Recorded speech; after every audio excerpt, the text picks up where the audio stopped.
I don't know a lot about the specifics of Sanderson's religion, but I think that in the character of Sazed, Sanderson has given us a gorgeous depiction of what religion can look like.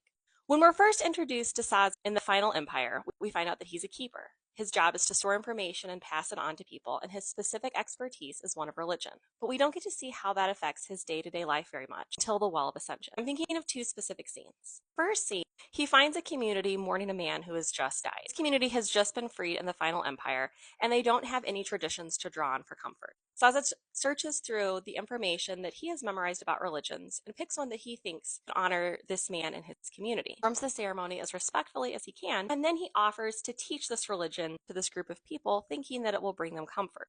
But the people are not interested, and of course they're ravaged by war, they have no leader, and they're not even sure where their next meal is coming from.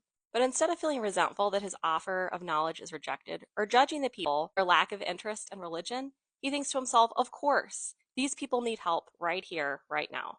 After he finishes the burial, he immediately starts to teach them practical things, how to take care of themselves, how to feed themselves, and how to read. The second scene I'm thinking of Sazed comes upon the town of Urbine. He realizes that almost everyone in the town has starved themselves for fear of going into the mists. Now he finds one survivor. It is very apparent that the only way this man has survived is through cannibalism. Again, Sazed does not judge this person. Instead, this is what happens, and I want to read from the book because I love this scene. Please, Sazed said, setting down his pack, you mustn't be afraid. The only food he had besides broth spices was a few handfuls of meal, but he pulled some out. I have food. And shook his head. There is no food, he whispered. We ate it all, except the food. His eyes darted towards the center of the room, towards the bones Sazed had noticed earlier. I didn't eat the food, the man whispered. I know, Sazed said, taking a step forward.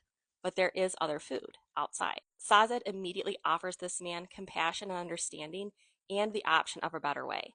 I don't think it's any coincidence that the character that has shown the most interest in religion so far in this, that is the least likely to judge, but is also the one that is the quickest to help in the very practical ways that people need. I'm so excited to read more of this series. I'm a quarter of the way through Well of Ascension, and I just ordered the rest of the Stormlight archives so that I can jump right into them when I'm done.